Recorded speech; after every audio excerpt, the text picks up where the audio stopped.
Juru bicara calon wakil presiden nomor urut 2 Gibran Rakabuming Raka, Emil Elistianto Dardak, mengatakan bahwa putusan terbaru Dewan Kehormatan Penyelenggara Pemilu tidak akan mengganggu proses kepemiluan atau menggugurkan pendamping Prabowo Subianto. Sebab, apa yang dilakukan KPU telah sesuai dengan MK. Wakil Gubernur Jawa Timur itu kemudian menunjukkan kutipan pernyataan dan putusan DKPP lainnya, bahwa KPU memiliki kewajiban untuk melaksanakan putusan MK, bahwa tindakan para teradu, ketua dan anggota KPU menindaklanjuti putusan MK nomor 90/PUU/21/2023 dalam pencalonan peserta pemilu presiden dan wakil presiden tahun 2024 adalah tindakan yang sesuai dengan konstitusi, ujar Emil.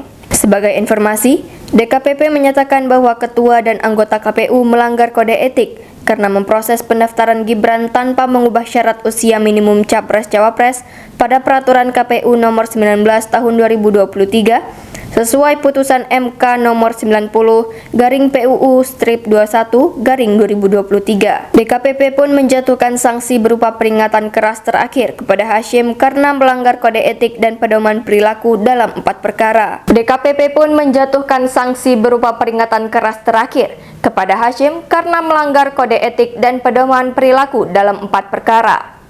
DKPP menilai pelanggaran bisa dicegah jika KPU segera berkonsultasi dengan DPR dan pemerintah setelah putusan MK tertanggal 16 Oktober 2023 yang mengubah syarat batas usia Capres-Cawapres. Sebab peraturan KPU sebagai pedoman teknis pelaksanaan pemilu dan Pilpres 2024 harus diubah dan disesuaikan dengan putusan MK. Pernyataan Emil senada dengan pakar hukum tata negara Fahri Bahmid yang menilai bahwa putusan DKPP tidak berimplikasi secara konstitusional terhadap pasangan calon Prabowo Gibran. Fahri kemudian menyoroti dua hal terkait putusan DKPP. Pertama, KPU sebagai subjek hukum diwajibkan untuk melaksanakan putusan MK nomor 90.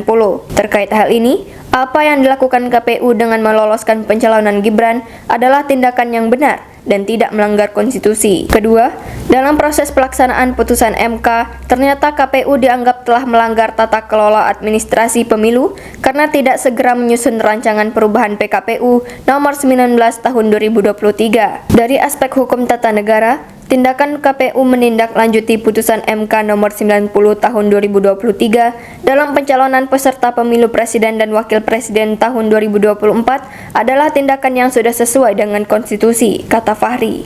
Tetapi pada hakikatnya, itu putusan DKPP merupakan ranah etik yang dapat dinilai secara etik sesuai peraturan Dewan Kehormatan Penyelenggara Pemilu nomor 2 tahun 2017 tentang kode etik dan pedoman perilaku penyelenggara pemilu, sambung dia.